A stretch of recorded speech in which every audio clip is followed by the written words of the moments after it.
நமஸ்காரம். வாக்குண்டாம் நல்ல மனமுண்டாம் மாமலராள் நோக்குண்டாம் மேனி நுடங்காது பூக்கொண்டு துப்பார் திருமேனி தும்பிக்கையான் பாதம் தப்பாமல் ஷார்வார் தமக்கு ஸ்ருதி ஸ்மிருதி புராணாநாமாலயம் கருணாலயம் நமாமி பகவத்பாதசங்கரம் லோகசங்கரம். அபார கருணா சிந்தும் ஞானதம் சாந்தரூபிணம் ஸ்ரீ சந்திரசேகர குரும் பிரணமாமி முதான்வகம்.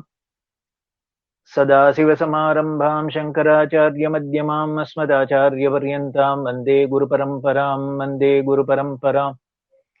குரு பிரம்மா குருர் விஷ்ணுர் குருர்தேவோ மகேஸ்வரः குரு சாட்சாத் பரபிரம்ம தஸ்மை ஸ்ரீ குரவே நமः. நமஸ்காரம்.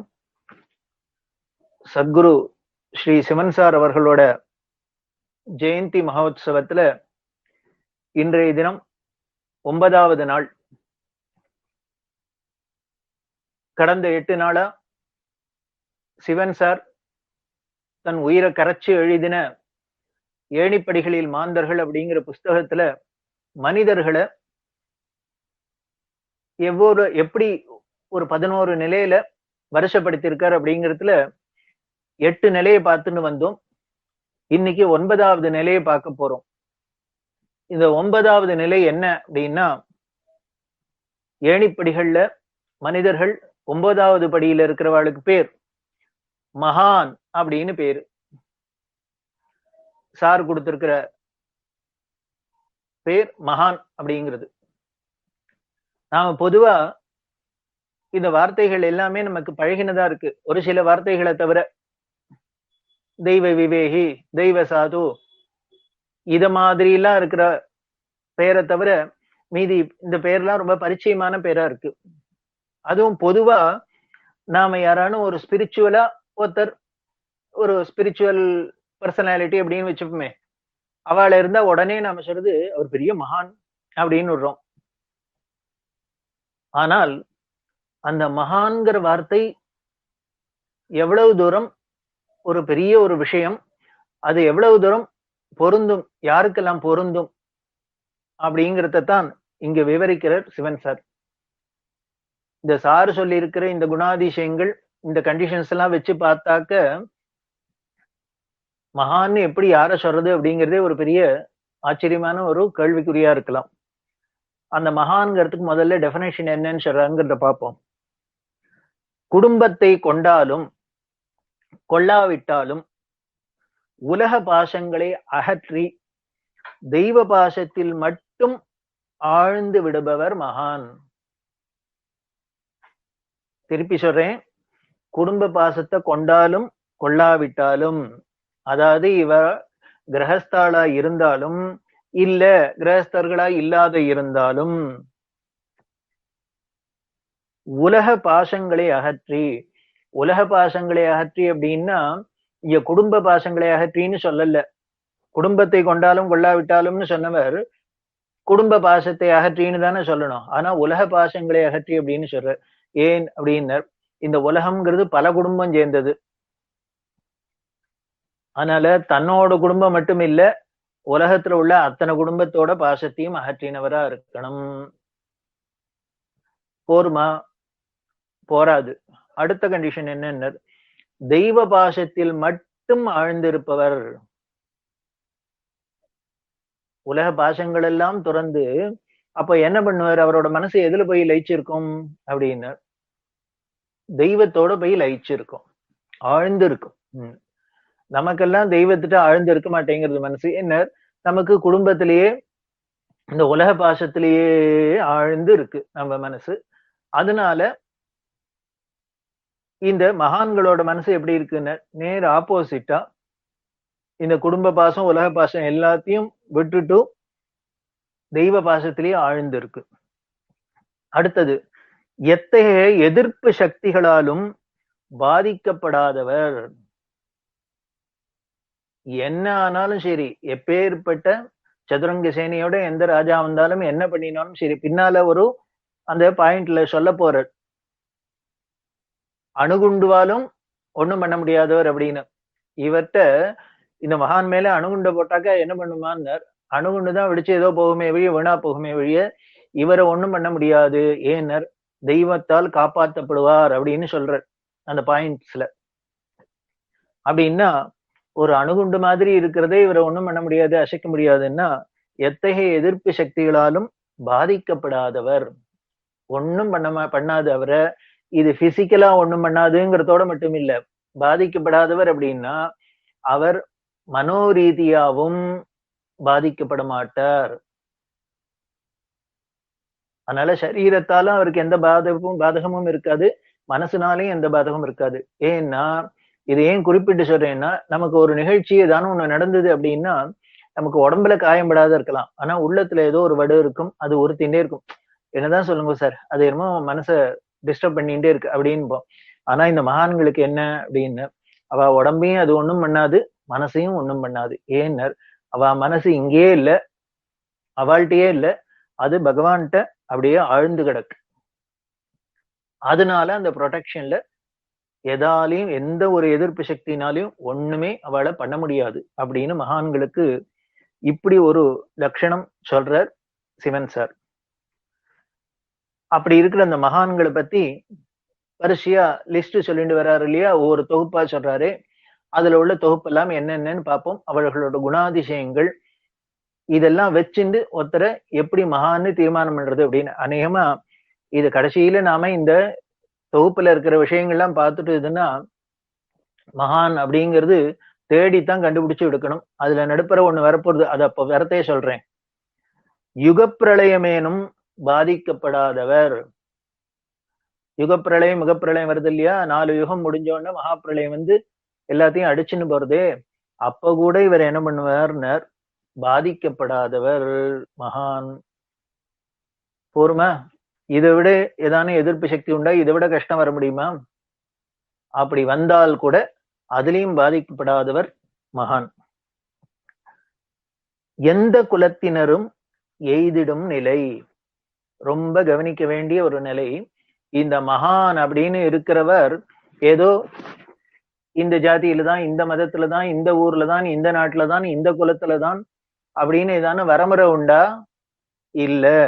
எந்த குலத்தினரும் எய்திடும் நிலை, எந்த குலத்துல பிறந்தாலும் சரி, எந்த ஜாதியில பிறந்தவரா இருந்தாலும் சரி, அவர்கள் மகான்கிற நிலையை அடைய முடியும், அவளால அந்த இடத்தை எட்டி பிடிக்க முடியும் அப்படின்னு சொல்றார். அப்படின்னா நமக்கு நமது சனாதன மதத்துல புராண இதிகாசங்களை நமக்கு நிறையவே இதெல்லாம் எடுத்து காமிச்சிருக்கு. முன்னமே சொன்னாப்புல ஆழ்வார்களா இருக்கட்டும், நாயன்மார்களா இருக்கட்டும், இல்ல பக்தி தாசர்களா இருக்கட்டும், அவள்லாம் பல பேர் பலவிதமான ஜாதி மதங்கள்ல பிறந்தவாளாதான் இருக்கா. ஆனால் ஒரு உயர்ந்த தெய்வீக நிலையை அடைஞ்சிருக்கா, அதுல பல பேர் மகான்கிற நிலையும் எட்டியிருக்கா அப்படின்லாம் நாம பாக்குறோம். அதனால இந்த மகான்கிற நிலையை அடையறதுக்கு எந்த ஒரு தடையும் இல்லை, யாருக்கும் எந்த தடையும் இல்லை, எந்த குலத்தினரும் எய்திடும் நிலை அப்படின்னு தெரியுது. அடுத்தது சிற்றுண்டியை போல் உண்பவர். இவ சாப்பிடுறது எப்படி சாப்பிடுறா அப்படின்னர், சிற்றுண்டி மாதிரி சாப்பிடுறா. அந்த உணவு வச்சுட்டே 2-3 பாயிண்ட் சொல்லியிருக்கார், அதை எல்லாத்தையும் சேர்த்து சொல்லிட்டு அப்புறம் அதுக்கு ஒரு விளக்கம் சொல்றேன். எளிய உணவை ஒருவேளை ஏற்பவர். முதல்ல சொன்னார் இவ சாப்பிட்டாள்னா சிற்றுண்டியை போல சாப்பிடுவான்னு. அடுத்தது எளிய உணவை ஒருவேளை ஏற்பவர். அந்த சிற்றுண்டி மாதிரி சாப்பிடுறதும் ஒரு 40-50 ஐட்டம் பிரமாதமான பாதாம் பிஸ்தா இத்தனையோட சேர்ந்தது இல்ல, அது ரொம்ப எளிய உணவா இருக்கும். அந்த எளிய உணவு எப்படி அப்படின்னர், ஒரு நாட்டுல பரம ஏழைக்கு கூட கிடைக்கக்கூடியதா இருக்கும். ஒரு பரம ஏழைக்கு கூட கிடைக்கக்கூடிய அவ்வளவு எளிமையான உணவா இருக்கும். அதுக்கு அடுத்தது சொல்றார், பசிப்பிணியை மறந்து இருப்பர். முன்னால சொன்ன நிலையில இருந்தவாளுக்கு என்ன சொன்னார், பசிங்கிற வியாதிக்கு மருந்து மாதிரி உணவு உண்ணுவான்னார். இங்க என்ன சொல்லிட்டு அந்த மகான் அடுத்த நிலையில அந்த பசிப்பிணிங்கிற ஒன்னே மறந்து போயிருக்கும். அப்படி ஒரு வியாதி அவளுக்கு இருக்கு, பசிக்கிறதுன்னே தெரியாத இருக்கும். அப்படி இருக்கிறவர். அடுத்தது நாலாவது, விலகி வரும் உணவிலும் ஆரோக்கியத்தை ஏற்பவர். இவா உணவை விட்டு விலகி விலகி வந்தா கூட சோர்ந்து போயிடுவாளா? அன்னமய கோஷம், சோத்தால் அடிச்ச சுவர் அப்படின்லாம் நாம என்ன பண்றோம்? ஏதோ ஒருவேளை சாப்பிடல, ஒரு நாளைக்கு சாப்பிடல அப்படின்னா நம்ம அப்படியே நிஷ்பிராணா போயிடுவோம். அப்படி இப்படின்னு ரொம்ப டயர்டா இருக்கு அப்படின்லாம் சொல்றோம் இல்லையா? ஆனா அப்படியா இல்ல. இவ என்ன, விலகி வரும் உணவிலும் ஆரோக்கியத்தை ஏற்பவர். அப்படி சாப்பாடு குறைய குறைய இவாளுக்கு ஒண்ணும் வியாதி வைக்க வந்து இவ க்ஷீணிச்சு போயிட மாட்டா. இவ நல்ல ஸ்ட்ராங்கா தெம்பாதான் இருப்பா அப்படிங்கிற. இது இத்தனைக்கும் சொல்லணும் அப்படின்னா உதாரணம் 2 பேரையுமே சொல்லலாம். சிவன் சாரையும் சொல்லலாம், பெரியவாளையும் சொல்லலாம். பெரியவா என்ன ஆகாரம் எடுத்துண்டா அப்படின்னா, வயசாக வயசாக அவல் பொரி, நெல்லு பொரி, அந்த நெல்லு பொரிய சும்மா தயிர்லயோ இல்ல பால்லயோ ஊற வச்சு கொடுக்கறது. அதை எப்படி எடுத்துண்டா அப்படின்னு சிற்றுண்டியை போலதான் எடுத்துண்டா. ரொம்ப மடத்திலேயே பெரியவாள்கிட்ட கைங்கரியம் பண்றவாளுக்கு கஷ்டமான காரியம் பெரியவாளை சாப்பிட வைக்கிறது தான். அதை எடுத்துக்கிறதையும் லேசில் எடுத்துக்க மாட்டோம். 2 மணியா 3 மணியா இப்படிதான். நமக்கெல்லாம் கார்த்தாலே ஏந்துட்டு 11 மணி ஆச்சுனாலே டான் டான் டான்னு பசி வந்துடுறது. அப்படி வந்து சாப்பிட்டாலும் நன்னா பசிச்சு சாப்பிட்டோம்னா அப்படியே கழுத்து வரைக்கும் இறங்குறாப்புல அத்தனை ஐட்டத்தோட ஜம்முன்னு சாப்பிட்டாதான் சரியா இருக்கு. அப்புறம் சாப்பிட்டுட்டு திண்டாடுறோம், அது வேற விஷயம். இது எதுக்காக? அத்தனை நாக்குக்காக, அவ்வளவுதான். அந்த ருச்சிக்காக நாக்கு கேட்கறது, வயிறு அதெல்லாம் கேட்கல, நாக்கு கேட்கறது. அதனால இப்படி பண்றோம். இவாளுக்கு அந்த நாக்கு இல்லாததுனால, புலநடக்கத்துல இருக்கிறதுனால இவ நாக்குக்காக சாப்பிடல, வயிற்றுக்காகவும் சாப்பிடல. அப்படிதான் இருக்கா. அந்த நெல் பொரியை சாப்பிட்டு இதுங்கிறது. அதே மாதிரி வாழைக்காய் மாவு, அந்த வாழைக்காயை நேந்திரங்காயை தோலை சீவிட்டும் நன்னா பிட்டு பிட்டா நறுக்கி நன்னா வெயில்ல காய வச்சு நன்னா பொடி பண்ணினா மைதா மாவு மாதிரி வரும். அதுல தோசை இட்லி எல்லாம் அது எப்படி இருக்கும் அப்படின்னு நினைச்சு பார்த்தீங்கன்னா வேடிக்கையா இருக்கும். பெரியவா பிட்ச பிரசாதம் சாப்பிட்டவாளுக்கு தெரியும். ஒரே கொத கொதான்னு குழ குழன்னு எப்படிதான் இவர் திங்குறாரோ அப்படிங்கிறாப்புல இருக்கும். இது மேல சொன்ன இந்த பாயிண்ட்ஸுக்கெல்லாம் எவ்வளவு பொருத்தமா இருக்கு அப்படின்னு தெரியுது. பெரியவாளானும் ஏதோ நெல்லு பொறி வாழைக்காய் மாவுன்னு சொல்றாப்புலையான்னு இருந்தது. சாருக்கு என்ன அப்படின்னு அதுவும் இல்லை. யாரானும் ஏதானும் கொண்டு வந்து கொடுத்தாக்க அதுல ஒரு காக்கா அப்படி அளவு, காக்கா கூட ஜாஸ்தி சாப்பிடும், தூக்கி போனா அப்புறம் அது என்ன வந்தவாளுக்காக. நாம வேணா சொல்லிட்டு இருக்கோம் சாருக்கு வந்து வெண் பொங்கல்னா ரொம்ப பிடிக்கும், வெங்காய சாம்பார்னா பிடிக்கும் அப்படின்னு. இதெல்லாம் பிடிச்சதுக்காக அவர் பண்ணாரு இல்ல, யாரோ கொடுக்கறவாளுக்கு பிடிச்சிருந்தது, அவ பண்ணி போடுறா, அதனால இவர் சாப்பிட்டார், அவ்வளவுதான். அவ திருப்திக்காக. அடுத்தது, குற்றத்தை கண்டாலும் கவனமற்று செல்பவர். ஏதோ எங்கேயோ தப்பு நடக்கிறத பார்த்தாலும் இவ என்ன பண்ணுவார், இவ கவனம் பாட்டுக்கு எங்கேயோ இருக்கும், போயிட்டே இருப்பா. நம்மளால முடியல. எங்க என்ன சத்தம் வருது, என்ன வம்பு நடக்குது, என்ன சண்டை நடக்கிறது அப்படின்னு அப்படியே காதும் அதுவும் கண்ணும் அலையறது. அதுல போய் நம்ம ஏதான மத்தியஸ்தம் பண்ணலாமா? அலையறதே. ஆனா மகான்கள் என்ன பண்ணுவார், அது அது கண்ணை எதிர்க்க நடந்தா கூட பேசாத இருப்பா. சுகதுக்கங்களுக்கு வசப்படாதவர். இப்படி இருக்க கத்துன்னு விட்டாலே அப்புறம் அவளுக்கு ஏது சுகம் ஏது துக்கம் ஏது? ஏன் அப்படின்னார், மனசுதான் இல்லையே. மனசுன்னு ஒண்ணு இவாழ்கிட்ட இருந்தான்னா இதுல எல்லாம் வந்து ஈடுபடும். அதுதான் என்ன ஆயிடுத்துன்னு அந்த மனசு முழுக்களும் பகவான்கிட்ட ஆழ்ந்து கொடுத்தே, பக்தியில ஆழ்ந்து கொடுத்தே. அதனால சுகதுக்கங்களுக்கு வசப்படாதவர், தெய்வீக பெருமையை அடைபவர். இப்படி இருக்கிறதுனாலே இவாள உலகம் தெய்வம் மாதிரி கொண்டாடும். கொண்டாடுறதே பெரியவாளா இருக்கட்டும், சாரா இருக்கட்டும், இவாளெல்லாம் பார்த்துட்டு இதை போல பல பேரை உலகம் தங்களோட தெய்வமா கொண்டாடுறது அப்படின்னா இவாளோட அந்த மகான்கிற அந்த நிலையில அவ இருக்கிறதுனால, ஜொலிக்கிறதுனால அந்த தெய்வீக பெருமையை அடைபவர். மேனியில் புனிதத்தை ஏற்பவர். அவ சரீரமே எப்படி இருக்குன்னு அப்படி ஒரு பியூரிட்டியோட பரம பவித்திரமானதா இருக்கு. பெரியவாழ்கிட்ட எல்லாம் போய் கிட்டக்க நெருங்கிட முடியுமா? அவ கிட்டக்க வந்தா கூட நமக்கு ஒரு பயம் இருந்தது அப்படின்னா என்ன பண்ணிண்டா அவ சரீரத்தை அப்படி அத்தனை பேரையும் முன்னால இன்னொரு நிலையிற்கு வர சொன்னார். அவளோட திருமேனியே என்ன பண்ணணும், எல்லாரையும் வசம் பண்ணும் அப்படின்னு, வசீகரிக்கும் அப்படின்னு. அதுக்கு என்ன பண்ணணும் அவ? ஏதாவது அலங்காரம் பண்ணிக்கணுமா? பியூட்டி பார்லர் போனால இல்ல அப்படின்னு. அந்த உள்ளொளி பெருக்கி அப்படின்னு அந்த உள்ள ஒளி இருக்கிறதுனால இந்த மேனியில அந்த புனிதத்தை விசிபிளா தெரியறது. அந்த தெய்வீகத்தன்மை நம்மள மாதிரி சாதாரண ஊனக்கண்ணுக்கு கூட தெரியறாப்புல அந்த புனிதம் தெய்வீகம் பளிச்சுன்னு பிரகாசிக்கிறது. தெய்வதானத்தை யாச்சிப்பவர். அதாவது பகவான்கிட்ட தான் இவ கையேந்துவா, வேற ஒருத்தரையும் கையேந்த மாட்டா. கடவுளிடம் கையேந்துங்கள் அப்படின்லாம் ஒரு பாட்டு பாடுறாளே, எதுக்கு அப்படின்னர், பகவான்கிட்ட தான் ஏந்தணும். ஏன்னா அவர் தான் எல்லாரும் கொடுக்கக்கூடிய பிரபு. அதனால அவர்கிட்ட தான் இவ கையேந்துவாளே வழிய வேற இன்னொருத்தட்ட போய் ஏந்த மாட்டா. விக்கிரகத்தின் உதவியை வேண்டி மன்றாடுபவர். அதாவது பூஜை பண்றமே, நம்ம விக்கிரகம் எல்லாம் வச்சுட்டு சுவாமி எல்லாம் வச்சுட்டு அதுட்ட என்ன பண்ணுவார், அதோட அனுகிரகத்தை வேண்டி உதவி வேண்டி மன்றாடுபவராம். இது ரொம்ப வேடிக்கையா இருக்கு இந்த வார்த்தை. இதைய சொன்னோன்னே ஞாபகம் தான் வருது. பெரியவா என்ன பண்ணான்னு, அந்த சந்திரமௌலீஸ்வரர் பூஜைய, அம்பாள் பூஜையை, திரிபுர சுந்தரி பூஜையை விழுந்து விழுந்து விழுந்து பண்ணினா, மன்றாடின்னு தான் பண்ணா வேளா திருக்காலம். நமக்கு வேணா தோன்றது எதுக்கு இவருக்கு இந்த பூஜை எல்லாம் அப்படின்னு. ஆனா அவரை எதுக்காக பண்ணார்னார், எல்லாருக்காகவும் தான். அதனால விக்கிரகத்தின் உதவி வேண்டி மன்றாடுபவர்.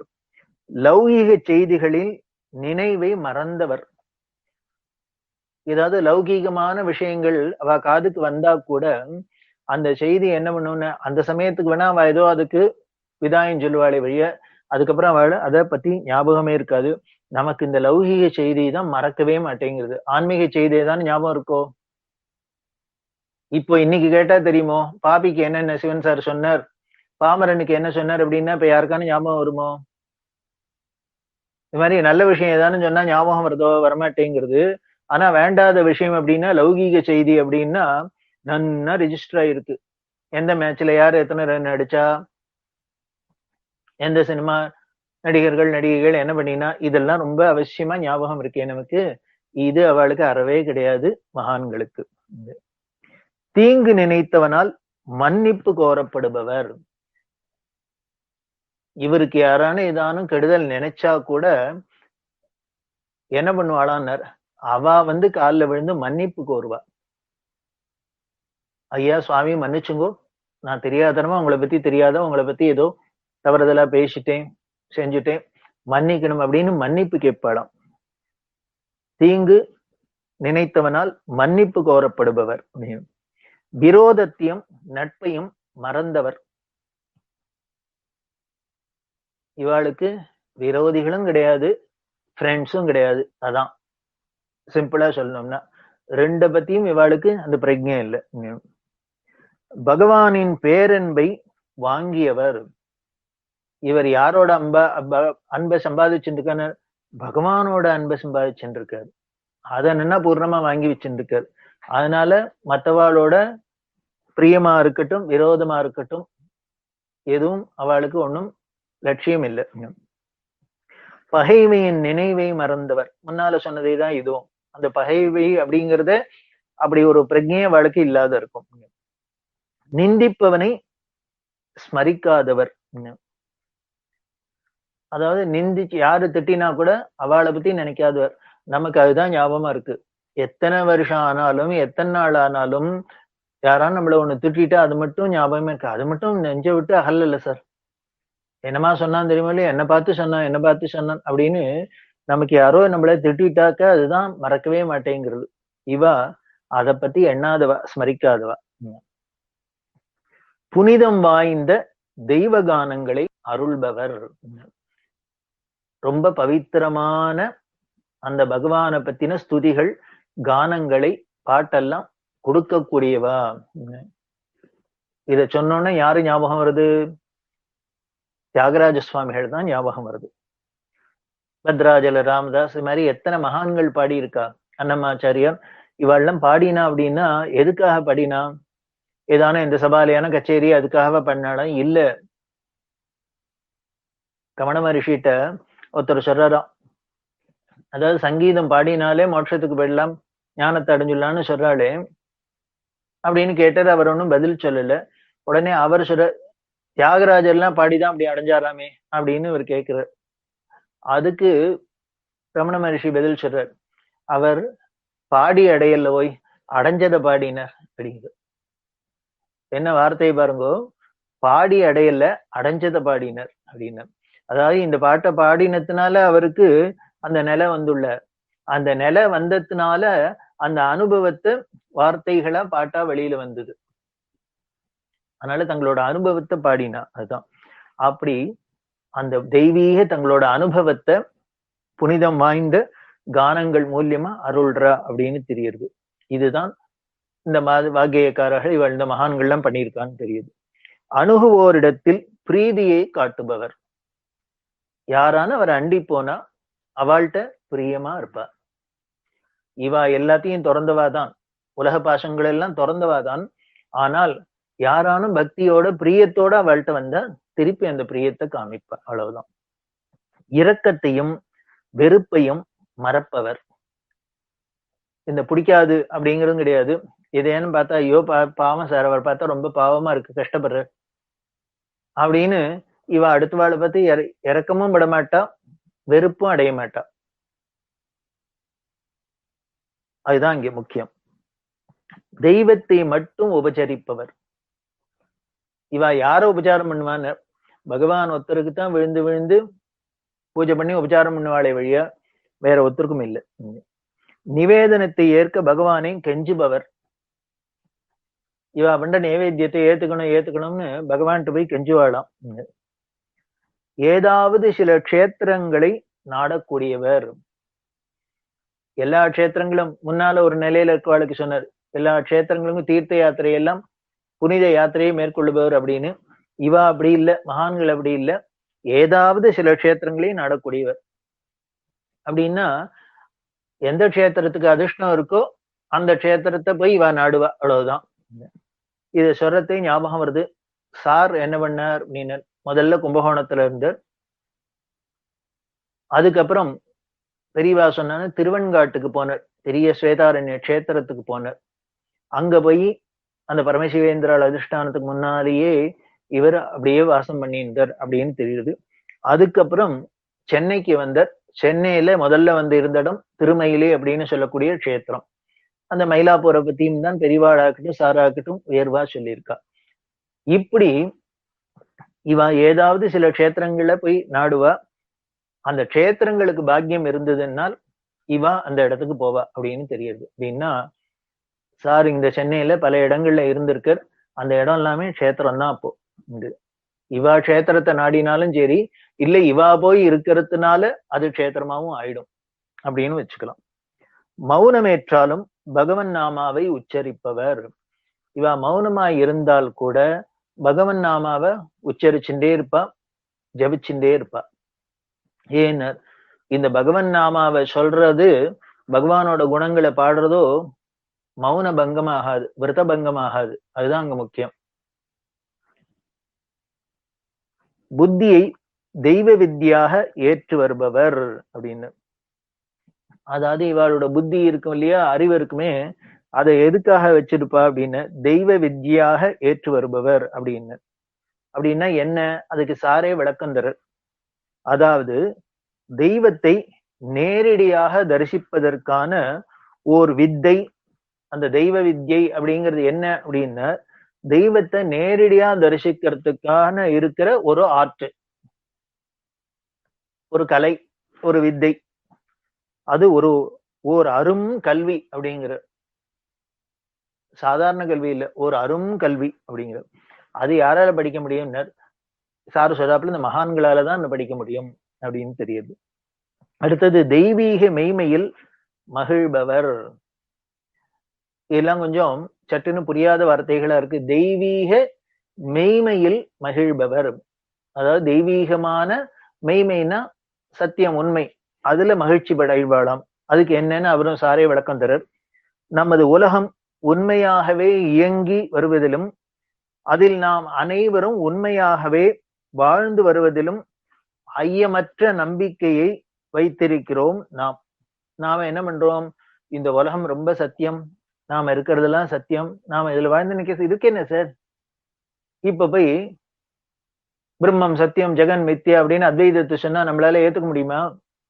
இல்லையே. ஏதோ நான் இருக்கேன், ஏதோ இருக்கு, பிசிக்கலா தெரியறேன், எய்தாப்புல இது இருக்கு அது இருக்கு அப்படின்லாம் சொல்லுவோம் இல்லையா? இதுதான் நமது உலகம் உண்மையாகவே இயங்கி வருவதிலும் அதில் நாம் அனைவரும் உண்மையாகவே வாழ்ந்து வருவதிலும் ஐயமற்ற நம்பிக்கையை வைத்திருக்கும் நாம் உண்மையான தெய்வங்களின் ஆதிக்கத்தில் இயங்கி வருவதையும் அறிந்து வராமல் இல்லை. நமக்கு இது பார்த்துட்டு எல்லாம் நாம இதெல்லாம் உண்மையை நம்பினா கூட இது அத்தனையும் தெய்வத்தோட செயல், அருள் அப்படின்னு நம்மளையும் அந்த தெய்வம் தான் ஏதோ பார்த்துட்டு இருக்கு, ரட்சிச்சுட்டு இருக்கு அப்படிங்கிறதுலயும் நமக்கு சந்தேகம் இல்லை, எல்லாரும் இருக்கும். இந்த உண்மையான தெய்வங்கள் இடத்துல லயித்து ஆனந்தத்தை அடைபவர்கள். நாம என்ன பண்றோம்? தெய்வம் இருக்குன்னு தெரியறது, இது அத்தனையும் பண்ணிட்டு இருக்குன்னு தெரியறது. ஆனால் நாம அந்த தெய்வத்திட்ட லயிக்காத, அந்த தெய்வத்தால இப்படி பண்ணப்பட்ட இந்த உலகத்துல லயிச்சு ஆனந்தத்தை அடைஞ்சுட்டு இருக்கோம். ஆனா இந்த மகான்கள் என்ன பண்ணாங்க? நேரு ஆப்போசிட்டா இந்த உலகத்துல லயிச்சு ஆனந்தத்தை அடையாத, இதுக்கு காரணமா இருக்கிற அந்த பகவான்கிட்ட தெய்வத்திட்ட லயிச்சு ஆனந்தத்தை அடைபவர்கள் மகான்களாவர். அந்த தெய்வீக ஆனந்தத்துல லயிச்சிருக்குவா. மேலும் இவர்கள் இகத்திலேயே பகவானை தரிசித்து பரத்தில் பகவானின் திருவடியை அடைபவர்கள் ஆவர். அப்படி இருப்பட்ட இவ என்ன பண்ணுவா? இந்த மகான்கள் இங்கேயே கூட பகவான தரிசனம் பண்ணுவா, பரத்துல அவரோட திருவடி அடைவா. அடுத்தது துஷ்டர்களின் எதிர்ப்பால் மனம் மாறாதவர். ஏதோ துஷ்டர்கள் இருக்கா, அவ ஏதோ சொல்றா, கமெண்ட் அடிக்கிறா, கிரிட்டிசைஸ் பண்றா, பரியாசம் பண்றா, இப்படி எல்லாம் இருந்தா அதுக்காக மனசு மாறிடுவாடா? மாட்டா. நம்மள மாதிரி இருந்தா என்ன பண்றோம்? உடனே மனசு மாறிடுறது. ஏதானு நம்ம பண்ணிட்டு வெளியில போகலாம் அப்படின்னா, ஆபீஸ்க்கு என்ன படிச்சுன்னு வீதிட்டுன்னு நெத்திட்டுன்னு போனா என்ன? கூட இருக்கிறவெல்லாம் ஏதானு சொல்ல போறா, பரியாசம் பண்ண போறா, அத்தை பண்ண போறா, இத்த பண்ண போறா அப்படின்னுட்டு முதல்ல மெனக்கிட்டு நம்ம அழிச்சுன்னு போறோம் இல்லையா? இப்போ நாம என்ன பண்றோம்? எதுவா இருந்தாலும் வெளியில இருக்கிறவா அதை எப்படி ரியாக்ட் பண்றா, அதுக்கு ஏத்தாப்புல நம்ம ஆக்ட் பண்ணணும் அப்படின்னு நினைச்சுக்கிறோம். ஆனா இவா என்ன பண்ணுவா மகான்கள் அப்படின்னா, இவா இருக்கிறபடி இருப்பா, வெளியில இருக்கவா எப்படி ரியாக்ட் பண்ணினாலும் இவா திருப்பி ரியாக்ட் பண்ண மாட்டா. இவாளாவே இருப்பா. அப்படின்னா இதுக்கு உதாரணம் சொல்லணும்னா, பெரியவா அந்த 60s இந்த மாதிரி இந்த காலத்துல பெரியவா ரொம்ப யாத்திரை பண்ணிட்டு அந்த மடாதிபத்தியத்தை நன்னா வகிச்சு இந்த காலத்துல நாஸ்திகமும் ரொம்ப பரவி இருந்தது. நாட்டுல நாஸ்திகம் இல்லாம ரொம்ப பரவி இருந்தது. அப்படி ஒரு சந்தர்ப்பத்துலதான் பயங்கர எதிர்ப்பு இருந்தா கூட பெரியவா என்ன பண்ணா, கொஞ்சம் கூட அசையாத இவ மலை மாதிரி இவா பாட்டுக்கு இவா பண்ற காரியத்தை தான் பண்ணியிருந்தா. பிள்ளையார் சிலையெல்லாம் உடைக்கிறான்னு பெரியவாள்கிட்ட சில பக்தர்கள்லாம் வந்து வருத்தப்பட்டுன்னு சொல்றா. இப்படி பிள்ளையார் சிலையெல்லாம் உடைச்சுட்டு இருக்கா பெரியவா அப்படின்னா, அதுக்கு பெரியவாளோட ரியாக்ஷன் என்ன தெரியுமோ? அப்படியா? அப்ப நீங்க என்ன பண்ணுவோம்? நாம என்ன பண்ணுவோம்? அவ பிள்ளையார் சிலையை உடைக்கிறாளா, நம்ம நிறைய பிள்ளையாருக்கு தேங்காய் உடைப்போம் அப்படின்னு. நம்மளும் பதிலுக்கு உடைப்பேன். என்னத்த உடைக்கிறது? பிள்ளையாருக்கு தேங்காய் உடைக்கிறது. இதை எதிர்பார்க்கல யாரும். அப்படியா? அவ பிள்ளையார உடைக்கிறாளா, நம்ம போட்டிக்கு என்ன பண்ணுவோம்? பிள்ளையாருக்கு தேங்காயை உடைச்சிடுவோம் அப்படின்னு. அவளுக்கு எல்லாம் நல்ல மனசு மாறட்டுமே, அவள் இல்லாம நல்ல வேலை மாறட்டுமே. அதே மாதிரி இன்னொருத்தர் வந்து சொல்ற, எப்ப பாரு இல்லைன்னே சொல்லிட்டு இருக்கா அப்படின்னா, அதுக்கு உடனே பிரிவா வந்து, அப்படியா நாம இருக்குன்னு சொல்லிட்டு போறோம். அவ ஊரா போய் இல்லைன்னு சொல்றாளா, மேடைக்கு மேடை இல்லைன்னு சொல்றாளா? நம்மளும் ஊரா போய் தெருவா போய் இருக்குன்னு சொல்லுவோம். இது எதுக்கு சொல்றேன்னு, அந்த துஷ்டர்களை எதிர்ப்பால மனம் மாறாத இவா இன்னும் அதனால அந்த எதிர்ப்பு வர இதை இன்னும் நன்னா பண்ணணும்னு தான் பண்ணினாலே வழிய அதுக்காக பின்வாங்கியுள்ள, அதுதான் இங்க முக்கியம். அதே மாதிரி மானிடரின் சோதனைக்கு இலக்காகவும் கூடியவர். மனுஷாரோட சோதனைக்கு கூட இலக்கா வாழாம். வேடிக்கையா இருக்கு. இவ தெய்வத்திலேயே அப்படியே ஆழ்ந்திருப்பாங்கிற மகான்களா இருக்கிறவா மனுஷாலோட சோதனைக்காவா இலக்காவா அப்படிம்ப ஆகலாம்.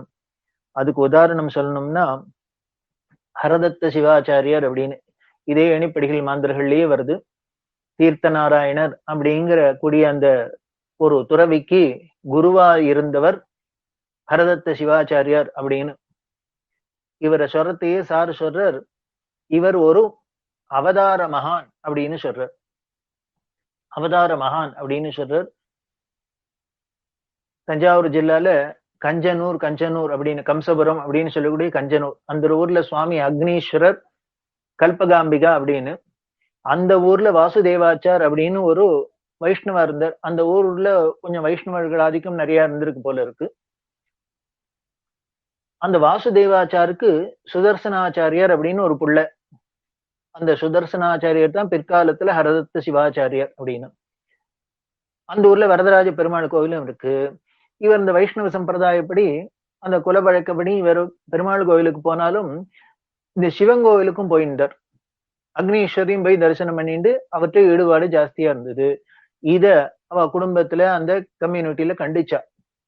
ஒரு வைஷ்ணவனா பிறந்துட்டு விஷ்ணுவை தான் உபாசிக்கணும், அதுவும் சிவன் கோவிலுக்கு, அதுவும் அந்த சம்பிரதாயத்துல இருக்கு இல்லையா, சிவன் கோவில் பக்கம் போகப்படாது அப்படின்லாம், சிவநாமத்தை சொல்லப்படாது. இவர் என்ன பண்ணினார், இல்ல அந்த விஷ்ணுவுக்கே குருன்னு சொல்லி இருக்கு, இவர் தான் ஆதி குருவா இருக்காரு, அதனால அவரை சொல்றதுல என்ன தப்பு அப்படின்லாம் இவர் சொன்னா ஆர்கியூ பண்ணா அவ ஒத்துக்கல. உடனே என்ன பண்ணா கடுமையான சோதனைக்கு ஆளாக்கினா அவரை. இவர் அந்த விஷ்ணுவை விட இதுதான் சிவன் பரம் அப்படின்னா உயர்ந்ததுன்னாக்க நீ எப்படி நிரூபிக்கணும், என்ன பண்ணணும், பழுக்க காய்ச்சின அந்த இது இருக்கும், மழு இருக்கும், அதுல ஏறி உட்கார்ந்துண்டு நீ சத்திய பிரமாணம் பண்ணுவியா அப்படின்னு சோதனை பண்ணான். இவர் என்ன பண்ணார், தாராளமா பண்றேன் அப்படின்ட்டு, நான் உண்மையை தானே சொல்றேன், தாராளமா பண்றேன் அப்படின்னு. அந்த பெருமாள் கோவிலுக்கு முன்னால, வரதராஜ பெருமாள் கோவிலுக்கு முன்னால பழுக்க காய்ச்சின மழுல இந்த சுதர்சனை ஏறி பண்ண சொன்னா இவர் ரொம்ப அல்டிக்காத சௌக்கியமா ஏறி உட்கார்ந்துண்டு சிவன் தான் பரம் உயர்ந்ததுன்னு 3 தரம் சத்திய பிரமாணம் பண்ணினார். ஆனா இவரை ஒண்ணுமே பண்ணல, இந்த மழுவா இழுவா. அதுக்கப்புறம் தான் இவருக்கு ஹரதத்த சிவாச்சாரியர் அப்படின்னு பேர் வந்து, அதுக்கப்புறம் எல்லாரும் அங்க இவரோட பெருமையை புரிஞ்சுண்டா அப்படின்னு சொல்றத அப்ப சொல்ற சார் இதுல இந்த புஸ்தகத்துல சொல்ற, அப்படி பண்ணின அந்த ஹரதத்த சிவாச்சாரியார் விஷ்ணுவோட அம்சம், அவர் ஒரு அவதார மகான் அப்படின்னு சொல்றார். அதாவது சிவன் தான் உயர்ந்தது அப்படின்னு சொல்றதுக்கு அவதாரம் பண்ணினவர் யாருன்னர், விஷ்ணுவே எப்படி ஹரதத்துல அவதாரம் பண்ணியிருக்காருன்னு தெரியுது. இது எதுக்கு சொல்ல வந்தேன், மானிட சோதனைக்கும் இலக்காக கூடியவர் மகான்கள். தெய்வ சோதனையை ஏற்காதவர், தெய்வம் ஒரு நாளையும் வாழ சோதனையே பண்ணாது. ஏன்னர் மனுஷாதான் பண்றதுக்கு இருக்காளே, அதனால தெய்வம் சோதனை பண்ணாது. நாஸ்தீகத்துக்கு பயப்படுபவர்,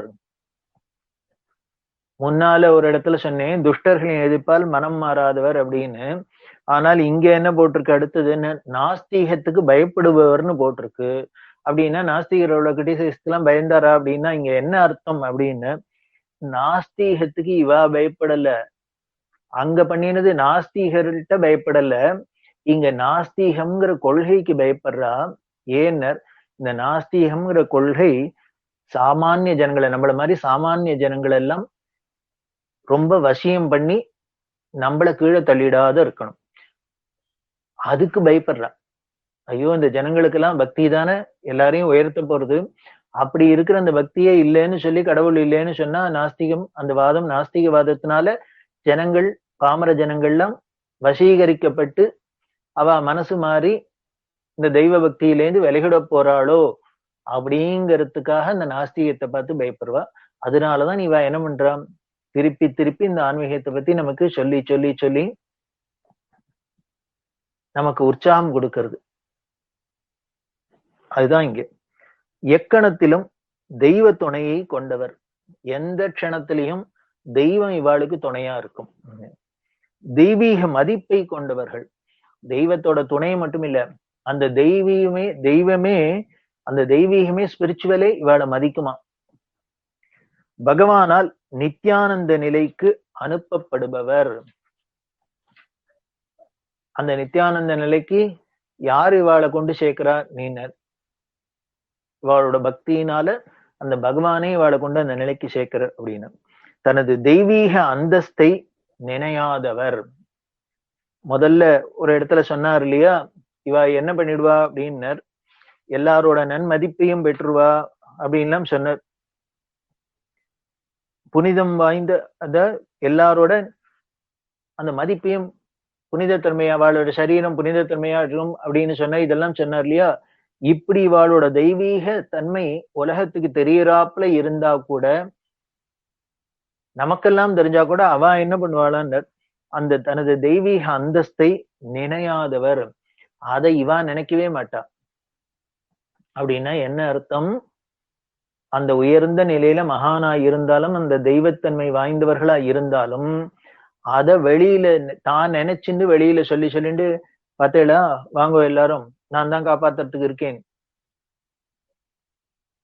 நான் ஒரு அவதாரம் பண்ணியிருக்கேன், இப்படின்லாம் சொல்லிண்டு அந்த பிரஜையே இருக்காதுங்கிற, அந்த நினைப்பே கிடையாது அவளுக்கு. அவ பாட்டுக்கு சர்வ சகஜமா போயிட்டு இருக்கா. ஆனா உலகம் புரிஞ்சுக்கும். அதுதான் அங்க முக்கியம். பக்தி கனிந்த பிக்ஷையால் வாழ்க்கையை கொள்பவர். இவ பிக்ஷையை ஏத்துக்கிறதும் எப்படி இருக்கும்னு, யாரு பரம பக்தியோட கொண்டு கொடுக்கிறாளோ அதுல வாழ்க்கையை கொள்பவர். முன்னாலேதான் சொல்லியிருக்கோம், சாருக்கா இருக்கட்டும் பெரியவாளா இருக்கட்டும், அவளுக்கு பிடிச்சதுக்காக அவ பிரியத்துக்காக தான் இவ பிட்சவணினா அப்படின்னு. முதல் கடமையான தெய்வ நன்றியை உணர்த்துபவர். நம்மளோட கடமையிலேயே முதல் கடமை என்ன அப்படின்னு, தெய்வத்துக்கு நன்றி தெரிவிக்கணும், நன்றி உள்ளவர்களா இருக்கணும். நாம நித்தியம் பூஜை பண்றதே எல்லாமே பெரியவா தான் சொல்ற, பஞ்சோபசாரம் பண்ணி சந்தனம் புஷ்பம் தூபம் தீபம் நைவேத்தியம் இதெல்லாம் பண்றமே, இதெல்லாம் எதுக்குன்னு, நமக்கு இந்த பஞ்ச இந்திரியங்களை கொடுத்திருக்கார். அந்த பஞ்ச இந்திரியங்கள் மூலியமா நம்ம உலகத்திலேருந்து எல்லாத்தையும் அனுபவிச்சு சந்தோஷப்பட்டு ஆனந்தப்படுறாப்புல இருக்கு. நாக்குனால ருச்சிக்கிறாப்புல இருக்கு, காதுனால நல்லதை கேட்கிறாப்புல இருக்கு, மூக்குனால நல்ல வாசனையை நுகர்றாப்புல இருக்கு. இப்படி எல்லாம் நமக்கு பஞ்ச இந்திரியங்களாலையும் இந்த உலகத்துல இருக்கிறத எல்லாத்தையும் போகங்கள் எல்லாம் அனுபவிக்கிறோம் இல்லையா. இதுக்கு நன்றிக்காக தான் பகவானுக்கு பஞ்சோபச்சாரத்தோட பூஜை. அவர் கண்ணையும் படைச்சு கண்ணு தெரியாத படைச்சிருந்தாருன்னா இந்த உலகத்துல உள்ள ஆனந்தத்தை கண்ணால நம்ம தரிசிக்க முடியுமா? முடியாது. காது ரெண்டு காதையும் என்ன பெருசா கொடுத்து அது கேட்காத இருந்ததுன்னாக்க நல்ல இது மாதிரி சத் விஷயங்களை கேட்க முடியுமா? இல்ல இனிமையான சங்கீதத்தை அனுபவிக்க முடியுமா? முடியாது.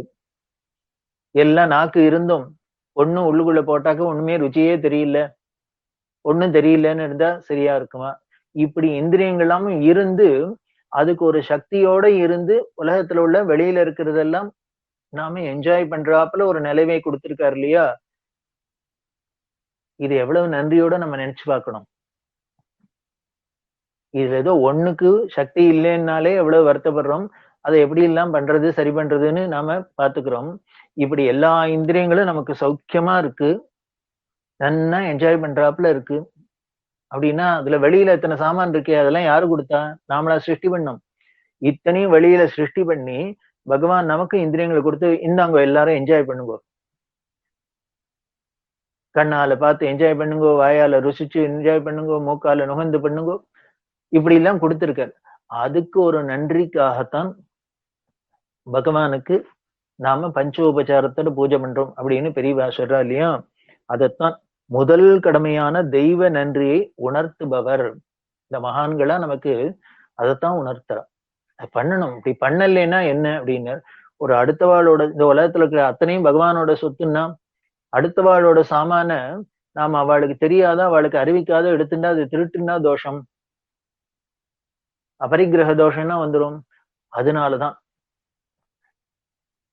அந்த நன்றி தெரிவிக்கிறது தான் இதுல இங்க பூஜையில சொல்லியிருக்கு. அதனால இந்த நித்தியம் அன்னன்னைக்கும் அவளும் இந்த பஞ்சோபச்சாரம்னு சொல்லக்கூடியதான ஒரு சந்தனத்தை இட்டு ஒரு புஷ்பத்தை போட்டு தூபம் தீபம் காமிச்சு ஏதோ ஒரு நைவேத்தியம் பண்ணி ஒரு நமஸ்காரம் பண்ணி, பகவானே இன்னைக்கு இப்படி படி இழக்கிற, இதே மாதிரி என்னைக்கும் வளர்ந்துட்டு இருக்கணும், எங்களுக்கு இந்த நன்றி உள்ளவாளா நாங்க என்னைக்கும் இருக்கணும் அப்படின்னு பண்ணினா போறோம். இதுவே ரொம்ப சிம்பிளா இருந்தா கூட இது ரொம்ப வலிமையானது. இதைத்தான் பெரியவா சொல்றா. அதைத்தான் சாரும் இங்க வலியுறுத்துற. அந்த முதல் கடமையான தெய்வ நன்றியை உணர்த்துபவர். இப்போ சிவன் சாருக்கு இப்படி 11 நாளைக்கு பெரிய ருத்ர ஹோமங்கள்லாம் பண்ணி இத்தனை காத்தால அபிஷேகம் எல்லாம் பாக்குறேன், இத்தனை பூஜை எல்லாம் பாக்குறோம், இத்தனை குடங்குடமா கொட்டி அபிஷேகம் பண்ணி பூஜை பண்ணி என்ன பண்ணணும்? அவருக்கு என்ன லாபம் இதனால? இல்ல யாருக்கு தான் என்ன லாபம்? எதுக்கு பண்றோம் அப்படின்னா அந்த நன்றிக்கு. அந்த முதல் கடமையான தெய்வ நன்றியை உணர்த்துறதுனாலதான். இப்படி எல்லாம் சொல்லிட்டு போயிருக்காளே, சொல்லி கொடுத்திருக்காளே, அந்த நன்றியை திருப்பி அவளுக்கு காமிக்கிறதுக்கு தான். பக்தர்களின் காணிக்கையை ஏற்காதவர். நான் முதல்ல படிக்கிறதே பக்தர்களின் காணிக்கையை ஏற்பவராக்கும் அப்படின்னு நினைச்சிருந்தேன். ஆனா ரொம்ப சஸ்பென்ஸா சார் எழுத்த படிச்சுட்டே வரத்தைய பார்த்தா ஏற்காதவர் அப்படிங்கிற. ஏன் பக்தா கொடுக்குற காணிக்கை ஏத்துக்கப்படாதோ அப்படின்னு. மகான்களுக்கு எதுக்கிய காணிக்க? அதை வச்சுன்னு என்ன பண்ண போற? இது பார்த்தோன்னா என்ன பண்றது? முன்னாலே சொல்லியிருக்கேன், ஒரு பெரிய தனவந்தர் அமெரிக்கால இருந்தவர் பெரியவாளுக்கு கொண்டு ஏதோ காணிக்கை கொடுக்கணும் அப்படின்னு நல்ல காரியத்தை கொடுக்கணுங்கிறதே பெரியவா வேண்டாம், உங்ககிட்ட பணத்தை வாங்கி நான் பண்ணுவானே, நீனே அந்த நல்ல காரியத்தை பண்ணினா அந்த பணத்தை திருப்பி விட்டுட்டார் அப்படின்னு அவர் வருத்தப்பட அப்புறம் சிவன் சார்ட்ட அழிச்சுன்னு வர சாரானும் ஏத்துப்பறாக்கும் அப்படின்னா சார் உடனே தன்னோட வஸ்திரத்தை காமிச்சு, எனக்கு இதுவே பாரமா இருக்குப்பா, இதெல்லாம் வேற எனக்கு எதுக்கு, அதனால இந்த காணிக்கையை நீனே வச்சுக்கோ, நீனே நல்லது பண்ணிக்கோ அப்படின்னு சொல்லிட்டான்னா இது இந்த மகான்களோட நிலையை தான் உணர்த்துறது. கொண்டு வந்து கொடுத்தவர் பரம பக்தியோடு தான் கொடுத்திருக்காரு, அதை கூட ஏத்துக்கல, வேண்டாம் எதுக்கு. பக்தர்களின் காணிக்கை ஏற்காதவர். தெய்வத்தின் தயவை கொண்டவர். இவாளோட காலட்சேமம் எப்படி நடந்துருக்குன்னு மனுஷாலோட தயவுல நடக்கல, தெய்வத்தோட தயவுல நடக்கிறது. நமக்கு நேர் விரோதமா நம்ம நினைக்கிறோம், நமக்கும் இல்ல தெய்வத்தோட தயவுல தான் நடக்கணும், ஆனா நம்ம மனுஷாலோட தெய்வம் நாடறோம், அதனால தெய்வமும் வேடிக்கை பாக்குறதோ என்னமோ தெரியல. அப்ப என்ன பண்ணும்? அதனால மகான்கள் என்ன பண்றாங்க, அதனால இதை பத்தி லட்சியம் இல்ல, தெய்வ தானே அவ கிடைச்சிடுறது கொண்டிருக்கா. அறிந்தவர்களால் தெய்வமாக வணங்கப்படுபவர். ரொம்ப முக்கியமான ஒரு பாயிண்ட். தெரிஞ்சவாளுக்கு தெரியும் இந்த மகான்களோட பெருமை. அவ என்ன பண்ணுவான்னு தெய்வமா மதிப்பாளாம். இவாள் இந்த மகான்களை அவரோட பெருமை தெரிஞ்சவா என்ன பண்ணுவா, பக்தி பண்றவா தெய்வமாவே வழிபடுவா அப்படின்னு. இதுக்கு உதாரணம் சொல்லணும் அப்படின்னா பெரியவாளா இருக்கட்டும், சிவன் சாரா இருக்கட்டும், பெரியவாள பிரதோஷமாமா எல்லாம் சாட்சாத் பரமேஸ்வரன் அப்படின்னு தான் கொண்டாடினான். நேருக்கு நேர் எடுத்து வச்சுன்னு நீ தான் பரமேஸ்வரன் அப்படின்னு கொண்டாடினான். அதே மாதிரி இன்னும் பல பேர் பெரியவாளை கொண்டாடின்னு இருக்கா. நடுமானம் தெய்வம்னு எத்தனையோ பேர் அவாளுக்கு இஷ்ட தெய்வமாவும் கொண்டாடுறவாள்லாம் இருக்கான். அம்பாளா பார்த்தவா இருக்கா, சிவனா பார்த்தவா இருக்கா, வைஷ்ணவர்கள்லாம் விஷ்ணுவா பார்த்தவா இருக்கா. இப்படி அவாளோட இஷ்ட தெய்வமாவே கொண்டாடுறவாளா இருக்கா. சாரையும் அப்படித்தானே கொண்டாடின்னு. சாரோட பக்தர்கள்ல சிவராமன் கௌரி தம்பதி ஒரு நாளைக்கு சிவராத்திரி, மகா சிவராத்திரி தினம் போய் சார தரிசனம் பண்ணுவா. அந்த சிவராத்திரி அன்னைக்கு வண்டியில கிளம்பி போறா, 2 வீலர்ல போறா சார பாக்குறதுக்கு. போற வழியில மகாலிங்கபுரம் கோவில், சிவன் கோவில். அதனால அப்ப என்ன பண்ணா, கௌரி சொன்னா, அண்ணா நம்ம இன்னைக்கு சிவராத்திரியா இருக்கு, இறங்கி கோவில்ல போய் மகாலிங்கத்துல தரிசனம் பண்ணிட்டு போகலாம், சார பார்க்க போகலாம் அப்படின்னு.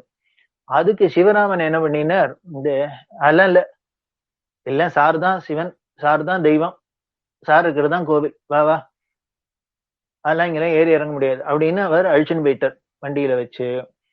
இவா 2 பேரும் போறா சார்கிட்ட. போய் நமஸ்காரம் பண்ணறதையே முதல்ல சார் கேட்டது,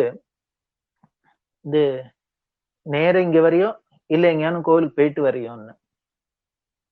உடனே கௌரி சொன்னா, சார் இன்னைக்கு சிவராத்திரி நான் மகாலிங்கபுரம் கோவில்கிட்ட போயிட்டு வரலாம் அப்படின்னா இவர் தான் நேரம் இங்கதான் வந்துட்டார் அப்படின்னா உடனே சார் சொல்ற, ஓ இதான் தெய்வம், இதான் கோவில்னு நினைச்சுன்னு வந்துட்டேயாக்கும் அப்படின்னு. உடனே கௌரிக்கு ஆச்சரியம். உடனே சொன்ன, சார் இப்படியேதான் சார் சொன்னார் அவர் அப்படின்னு. எல்லாம் சார் தான் தெய்வம், சார் இருக்கிறது தான் கோவில்னு அப்படியே தான் சார் சொன்னார் அப்படின்னு. உடனே சார் உடனே சொல்றாரு, நீ எப்படி நினைச்சியோ அப்படியே ஆகும்பா. நீ எப்படி நினைச்சியோ அப்படியே ஆகும்பா. அறிந்தவர்களால் தெய்வமாக வணங்கப்படுபவர் மகான். வெளியில ஒவ்வொருத்தரும் ஒரு தினசா பார்க்கலாம். நாம அந்த பாவத்தோட பார்த்தோம் அப்படின்னா அப்படியே ஆகும். இது சார் ஏதோ சும்மா சொன்னாரா? இல்ல. இன்னைக்கு பார்த்தா அந்த சிவராமன் வீடுதான் சிவன் சாருக்கு ஒரு ஆலயம் அப்படின்னா சிவன் சாருக்குன்னு ஒரு பிரத்யேகமா எங்கேயான உலகத்துல ஏதாவது உண்டா? ஒரு வழிபாட்டு ஸ்தலம் உண்டா அப்படின்னா அது இந்த சிவராமனோட இடம் அப்படின்னு சொல்றதா? இல்ல என்ன சொல்றது? சாரோட இடம், அதுல சிவராமன் இருக்க, அப்படி வேணா சொல்லிக்கலாம். அதைத்தான் அவரும் விரும்புவார்.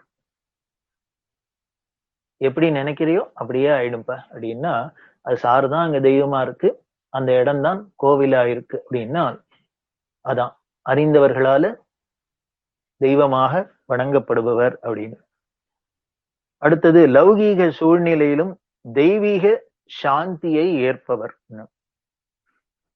அதாவது லௌகீக சூழ்நிலை, அதாவது இந்த உலகம் அப்படின்னாலே ரொம்ப லௌகீகமா தான் இருக்கும். 10 பேரோட பழகிறது எல்லாம் ஒரே லௌகீகமா தான் இருக்கும். ஏதோ நமக்கு வேணுமோ வேண்டாமோ அவ வேண்டாத கதையெல்லாம் வந்து நம்மள்ட்ட சொல்லத்தான் சொல்லுவா. சத்சங்கத்துக்கு வந்தா கூட, கோவிலுக்கு போனா கூட நாம ஏதோ வேண்டாத வம்பு தானே பேசிட்டு இருக்கோம். அந்த சூழ்நிலையில போனா அழகா கற்பாம்பழ தரிசனம் பண்ணணும்னு போனா லலிதா சஹஸ்ரநாமத்தை சொல்லிண்டு அபிராமி அந்தாதியை சொல்லிண்டு கற்பம் கற்பம் கற்பம்னு அங்கேயே மனசு லயிச்சு உருகிறாப்புல இருக்கக்கூடாதோ? இல்ல. சித்த நேரம் கணத்துல போட்டுனுட்டு உடனே பார்த்த வாழை எய்த்த வாழை வந்த வாழை போன வாழை பார்த்துட்டு வேண்டாத கதையெல்லாம் பேசுறமே. இப்படி உலகம்னாலே லௌகீக மயமாதான் இருக்கு. அப்படி ஒரு லௌகீகமான சூழ்நிலையிலையும் இவா தெய்வீக சாந்தியை விடாதவா ஏற்கிறவா. பெரியவாள்கிட்ட பல பேர் வரா, பல பேர் வந்து தங்களோட குறையெல்லாம் சொல்றா. எல்லாமே லௌகீகமான விஷயம்தான். கல்யாணம் ஆகல, குழந்தை பிறக்கல, இனிமே வீடு வாங்கல, ப்ரமோஷன் கிடைக்கல, இதெல்லாம் என்ன ஏதானு புண்ணியமா புருஷார்த்தமா? இதெல்லாம் தான் திருப்பி திருப்பி கேட்டா அழுக்காத அவளும் எல்லாத்துக்கும் இடு கொடுத்துன்னு இருந்தா இத்தனை லௌகீக சூழ்நிலையில இருந்தாலும் அவளோட உள்ளுக்குள்ள இருக்கிற அந்த ஆன்மீக சாந்தி குறைஞ்சதோ? இல்ல. அதுக்கு உதாரணம் என்ன? அவளே வாயால சொல்றா. ஒரு அம்மா, அந்த அம்மா தன்னோட குறையெல்லாம் வந்து பெரியவாள்கிட்ட சொன்னா. ரொம்ப கஷ்டம். அதாவது கேட்கிறவாளுக்கு கண்ணுல தண்ணி வந்துரும். அப்படி ஒரு கஷ்டத்தை அந்த அம்மா சொல்லிதுங்கிறா. அப்படி சொன்னதுக்கு அப்புறம் என்னமோ தோணித்து, நான் பாட்டுக்கு என்னோட குறையெல்லாம் சொல்லி பெரியவா மனசு கஷ்டப்பட முடியுமா பண்ணிட்டேன், மன்னிச்சுக்கணும் அப்படின்னு அதுக்கு அந்த அம்மா ஒரு தரம் வருத்தப்பட்டுண்டா. இப்படி சொன்னோன்னு பெரியவா சாரா, இவரு இத்தனை நேரம் உனக்கு இந்த கஷ்டம் வந்துடுத்துன்னு வருத்தப்பட்டுட்டேன் என்கிட்ட. இப்போ நீ அடுத்தது என்ன பண்ற? இந்த கஷ்டத்தெல்லாம் என்கிட்ட சொல்லி என்ன கஷ்டப்படுத்திட்டேன், என் மனசு வருத்தப்பட முடியுமா பண்ணிட்டேன்னு இப்போ இன்னொரு கஷ்டத்தை நீனாவே உண்டாக்கிக்கிற. இப்ப சொல்றேன் கேட்டுக்கோ. உன் பெரியவாளுக்கு மனசும் கிடையாது, கஷ்டமும் கிடையாது, குறையும் கிடையாது, போயிட்டு வா அப்படின்னு. அவளே ஓப்பனா சொல்றா. உன் பெரியவாளுக்கு மனசும் கிடையாது, கஷ்டமும் கிடையாது, குறையும் கிடையாது, போயிட்டு வா அப்படின்னு. ஏன்னு அந்த மனசுதான் சந்திரமௌலீஸ்வரர்கிட்டன்னா இருக்கு. இவர்கிட்ட இருந்தாருன்னா இந்த குறையெல்லாம் கேட்டு, இந்த லௌகீகத்தெல்லாம் கேட்டு அது பாதிக்கப்படுறதுக்கு இல்ல, இந்த சாந்தியை இழக்கிறதுக்கு இல்ல.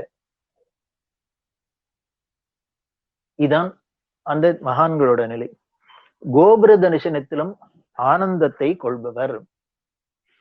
இது எதுக்காக இப்படி ஒரு வார்த்தை, ஒரு பாயிண்ட் சார் போட்டிருக்காருன்னு தெரியல. எனக்கு இதை பார்த்தோன்னா ஞாபகம் வந்தது. பெரியவா என்ன பண்ணினா, சிதம்பரம் தரிசனாது அப்ரசதஸ் அப்படின்னு கண்ணால பார்த்தாலே மோட்சத்தை கொடுக்கக்கூடிய ஸ்தலம் சிதம்பரம் நடராஜா ஆனந்த தாண்டவம். அப்படி இருக்கிற அந்த சிதம்பரத்துக்கு 4 ராஜகோபுரம். ராஜாக்கள்லாம், நமது ராஜாக்கள்லாம் கோவிலுக்கு இவ்வளவு உயரமா கோபுரத்தெல்லாம் ஊர்லயே பெருசா தானே இருந்திருக்கு. எதுக்கு கட்டினா அப்படின்னு அந்த சுவாமியோட ஸ்டேட்டஸ காமிக்கிறதுக்கு இல்ல, இல்ல ராஜாக்களுக்கு எல்லாம் நம்மளுக்கு சக்தி இருக்கு கட்டலாங்கிறதுக்காக இல்ல. அட்லீஸ்ட் கோவில் உள்ளுக்குள்ள மூலஸ்தானத்துல இருக்கிற சுவாமியை போய் பார்த்து நினைக்க முடியலன்னா கூட போற போக்குல போறதே வரத்தையெல்லாம் இந்த கோபுரத்தை பாக்குறதையெல்லாம் அந்த சுவாமி தெய்வீக நினைப்பு வரும், பக்தி வரும் நமக்கு. 10 தரம் போறோம், மார்க்கெட்டுக்கு போறோம், கடைக்கு போறோம், குறுக்கே மாட வீதியில போறோம்னா ஒவ்வொரு தரமும் கபாலி கோபுரத்தை பாக்குறதையே கபாலீஸ்வர கற்பாம்பை கபாலீஸ்வர கற்பாம்பின்னு ஞாபகம் வருதே. அப்போ உள்ளுக்குள்ள போய் பார்த்து ஞாபகப்படுத்தி தரிசனம் பண்ணி ஞாபகப்படுத்திக்கிறத விட ஸ்மரிக்கிறத விட போறதே வரத்தையெல்லாம் வருது. அதுக்காக தான் அத்தனை பெரிய வானலாவ கோபுரம் எல்லாம். அதனால பெரியவா என்ன பண்ணா, அதுவும் சிதம்பரம் தரிசனத்தினாலே மோட்சத்தை கொடுக்கக்கூடியது. அத எப்பொழுதும் பார்த்தா தேவையில்லை. ஒவ்வொரு தரமும் எங்கேயோ இருந்தாலும் சிதம்பரத்துல போய் பார்க்க முடியும். அதனால என்ன பண்ணா, அந்த 4 கோபுரத்தையும் உள்ளடக்கி ஒரு போட்டோ எடுக்கணும் அப்படின்னு சொல்ல, அது பல பேருக்கெல்லாம் எப்படி எல்லாம் முயற்சி பண்ணி எடுக்கணும் புரியல. ஆனா பெரியவா என்ன சொன்னா, சாட்சியை கூப்பிட்டு எடுக்க சொல்லு அப்படின்னு. தம்பி சாட்சியை கூப்பிட்டு எடுக்க சொல்லுன்னு. சார் தான் போட்டோகிராஃபில பெரிய ஸ்டுடியோவே வச்சிருந்து பெரிய மேதைன்னு தெரியும். திருவெண்காட்டுல இருந்த சிவன் சார் கேமராவை தூக்கிண்டு நேர திருவெண்காட்டுல இருந்து சிதம்பரத்துக்கு நடந்து போய் அண்ணா சொல்லிட்டார். அண்ணா மட்டுமா, குரு ஆக்ஞே. அதனால போய் 4 கோபுரத்தையும் உள்ளடக்கி போட்டோ எடுத்தேன். இப்ப எதுக்கு பெரியவாளுக்கு என்ன சாரை டெஸ்ட் பண்ணுமா, எதுக்குன்னு வேற ஒண்ணும் இல்ல. அட்லீஸ்ட் அந்த போட்டோலையான அந்த கோபுரத்தை தரிசனம் பண்ண, சிதம்பரம் கோபுரத்தை தரிசனம் பண்ண, சிதம்பரம் சிதம்பரம் ஸ்மரிக்க ஸ்மரிக்க அந்த ஆனந்த நடராஜமூர்த்தியை நினைக்க நினைக்க நமக்கும் அந்த ஆனந்தம் அப்படியே சாந்தி கலையாத இருக்கு. அதான் கோபுர தரிசனத்தினாலும் ஆனந்தத்தை கொள்பவர். சூக்ஷ்ம நாடிகளின் பக்குவத்தால் மகத்துவம் ஏற்பவர்.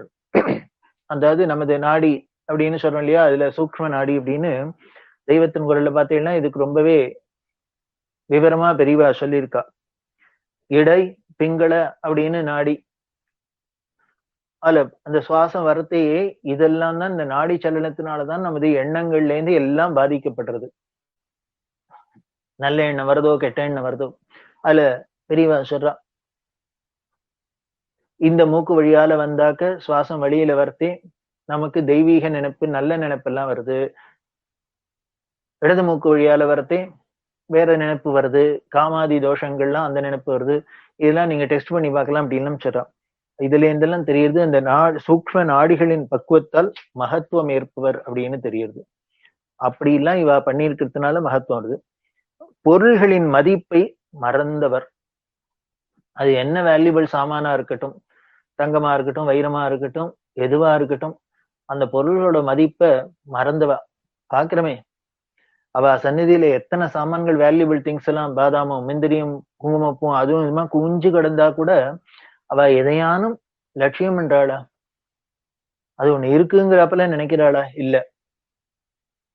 ஏன் அப்படின்னா அவளுக்கு இந்த மதிப்பே, அதை பத்தியே அந்த பிரஜையே கிடையாது. பண விஷயங்களை மறந்தவர். பொருளை பத்தியும் இல்ல, பணத்தை பத்தியும் இல்ல. முன்னாலேயே சொல்லியாச்சு, பணத்தெல்லாம் அவ அதை பத்தி ஒரு பொருட்டாவே மதிக்கல அப்படின்னு. தெய்வ திருஷ்டியை ஏற்கும் மேன்மையை பெற்றவர். இந்த பொருளை மதிக்காதவா, பணத்து விஷயங்களை மறந்தவா, இதெல்லாம் எதுக்கு மகான்கள்ல ரொம்ப முக்கியமான பாயிண்ட். எதுக்கு நான் திருப்பி வலியுறுத்தி சொல்றேன்னா, முன்னமே நான் சொன்னேன் ஆரம்பத்துல, நாம பாட்டுக்கு எல்லாரையும் மகான் மகான்னு நாம ஒரு பட்டம் கொடுத்து நாம சொல்லிட்டு இருக்கோம் அப்படின்னு. இந்த பாயிண்ட்ஸ் எல்லாம் பண்ணி பார்த்துக்கோ, இதெல்லாம் அங்க டேலி ஆறுதா, அதெல்லாம் இருக்கா இல்லையான்னு பார்த்துன்னுதான் ஒருத்தர மகானா இல்லையான்னு நாம ஒரு முடிவுக்கு வரலாம்.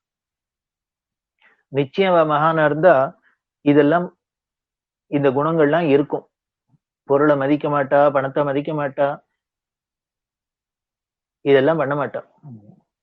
தெய்வ திருஷ்டியை ஏற்கும் மேன்மையை பெற்றவர். அதாவது திவ்ய திருஷ்டி,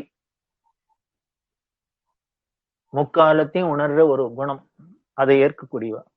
தெய்வ பெருமைகளை மட்டும் ஸ்தோத்தரிப்பவர்.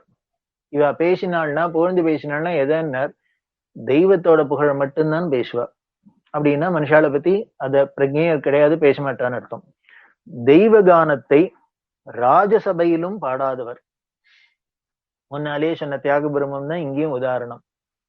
தஞ்சாவூர் ராஜா தியாகராஜரோட சங்கீத புலமையும் பெருமையும் கேட்டுட்டு தன்னோட ராஜ சபையில பாடணும் அப்படின்னு தானே கூப்பிட்டார்.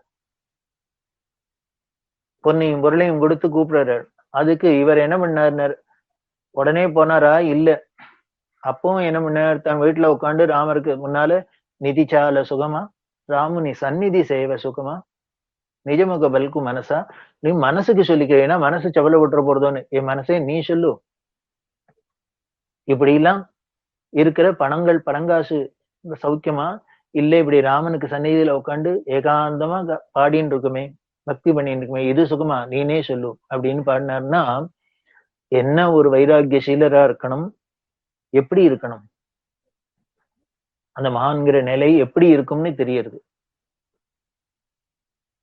ஏன் அப்படின்னு அவ பொருளையும் மதிக்கல, பணத்தையும் பொருட்டா நினைக்கல. அதை பத்தி மறந்தவர்னு சொல்லிட்டா. அதாவது மதிக்கலன்னு சொல்லல, மறந்தவர். அதை பத்தியே ஞாபகம் இல்லை அவளுக்கு. இத்தனைக்கும் அவர் ஒண்ணும் பெரிய சௌக்கியமா இல்லை, இஞ்சூர்த்தி பிராமணரா தான் இருந்தார். அன்னன்னைக்கு சாப்பாட்டுக்கு வீதியில போய் அரிசியை வாங்கிட்டு வந்துதான் சாப்பிட்டார். ஏழ்மையில தான் இருந்தார். அப்படி இருந்தாலும் கூட அவ மனசு பொருளுக்கோ பணத்தையோ நினைக்கல, மறந்துதான் இருந்தது. ஏன்னா அவ மனசு எப்பொழுதும் பகவானே நினைச்சிருந்ததுனால. பொறுப்பேற்கும் தெய்வத்தால் ஏற்கப்படுபவர் அப்படின்னு.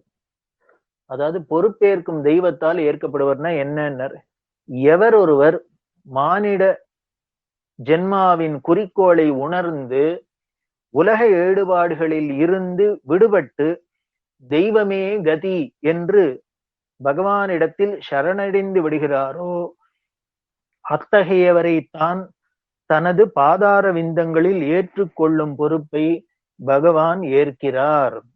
அதாவது பொறுப்பேற்கும் தெய்வத்தால் ஏற்கப்படுவாருங்கிறதுக்கு வியாக்கியானம் சிவன் சார் சொல். இதை யாரு ஒருத்தர் மனுஷ ஜென்மா எதுக்கு எடுத்திருக்கோம் அப்படிங்கிற அந்த குறிக்கோளை உணர்ந்து உலக ஈடுபாடுகள் தான் விடுபட்டு தெய்வமே கதி அப்படின்னு சரணாகதி பண்ணி இருக்காளோ அப்பேற்பட்டவாள்தான் தன்னோட பாதத்துல சேர்த்துக்கிற பொறுப்பை பகவான் எடுத்துக்கிறாராம். அப்படின்னா எல்லார பத்தியும் அவர் எடுத்துன்னு உள்ள இப்பேற்பட்ட மகான்களை மட்டும்தான் அவர் பொறுப்பேற்றுக்கிறார் அப்படின்னு தெரியுது. இப்படி அவர் பொறுப்பேற்றுக்கிறதுனால்தான் அவளை யாரு என்ன பண்ணினாலும் ஒன்னும் அவளை பாதிக்கல, எந்த ஒரு எதிர்ப்பு சக்தியாலையும் அவளை ஒன்றும் பண்ண முடியல, எப்பொழுதும் துணை நின்று காப்பாத்திருக்கான்னு முன்னால சொன்னதுக்கெல்லாம் இங்கே வியாக்கியானமா அது இருக்கு. மானிடரால் தீங்கிழைக்க முடியாதவர் மகான். மனுஷாலாலையும் அவளை ஒன்றும் பண்ண முடியாது. அணுகுண்டேனும் தெய்வத்தால் ரட்சிக்கப்படுவார். அணுகுண்ட போட்டாலும் தெய்வத்தால காப்பாற்ற முன்னாலேயே சொல்லிட்டேன். வம்ச விருத்தியின் நினைவை கொள்ளாதவர். வம்ச விருத்தி ஆகணும், அத்தை பண்ணும் இதை பத்தி எல்லாம் இந்த லௌகிக ஆசையே அவளுக்கு இல்லை. குழந்தைகளை தெய்வங்களை போல் நினைப்பவர். குழந்தைகளை கள்ளங்கப்படமற்ற குழந்தைகளை தெய்வமா மதிக்கிறவா. முயற்சி பயிற்சி அற்ற யோக நிலையை ஏற்பவர். ரொம்ப முக்கியமான விஷயம். இவ முன்னால இந்த நாடி சலனத்தெல்லாம் பத்தி சொன்னோம். அப்பேற்பட்ட அந்த கஷ்டமான அந்த யோகத்தை எப்படின்னர் யோகாபியாசம் இவ பண்ணி படிச்சு விடிச்சு இதான் பண்ணி முயற்சி பண்ணியிருப்பா இல்ல, நேச்சுரலாவே அவளுக்கு இருக்கும் அப்படிங்கிற. திருடும் நோக்காளிக்கு இருப்பதை அளிப்பவர். திருடணும்னு அவள்கிட்ட வந்தா கூட இவ என்ன பண்ணுவான்னா, கஷ்டப்படாத போட்டெல்லாம் உனக்கு இந்த இடத்துன்னு போன கையில கொடுத்துருவா. இச்சையில் ஈடுபடுவதை மறந்தவர். அதாவது ஆசையில இப்படி இப்படின்னு இருக்கிற ஆசையில எல்லாம் லௌகீக ஆசையெல்லாம் ஈடுபடுறதையும் மறந்தவா. தன்னை அனுசரிக்காத மனைவியை கொண்டவரும் மகான் அப்படின்னு. வேடிக்கையா இருக்கு. இவர் குடும்பஸ்தரா இருந்தா கூட சம்சாரம் இவருக்கு ஒத்துமையா இல்லைன்னா கூட என்ன பண்ணுவாரான்னர், அவரும் மகானுக்கு மகானோட வயவு இல்லாம அப்படி எல்லாம் இருந்திருக்கான்னு நமக்கு உதாரணம் எல்லாம் தெரியுது. ஆண்டியையும் அரசனையும் ஒன்றாக நினைப்பவர். அங்க உயர்வு தாழ்வு கிடையாது, இவன் பெரியவன் அவன் சின்னவன் எதுவும் கிடையாது. யாவற்றையும் உதறி பதிக்கு அடிமையை ஏற்றால்தான் மகான். அதாவது இந்த 2 பாயிண்ட்ல பெண்கள்ல எப்படி மகான் அப்படிங்கிறத சொல்ற. யாவற்றையும் உதறி பதிக்கு அடிமை ஏற்றால்தான் மகான். அதாவது என்னன்னு, புருஷர்கள் உலக பாசங்களை அனைத்தையும் விலக்கி தெய்வ பாசத்தில் மட்டும் லயிக்காத வரையில் அவர்கள் மகான் நிலையை அடைய முடியாது.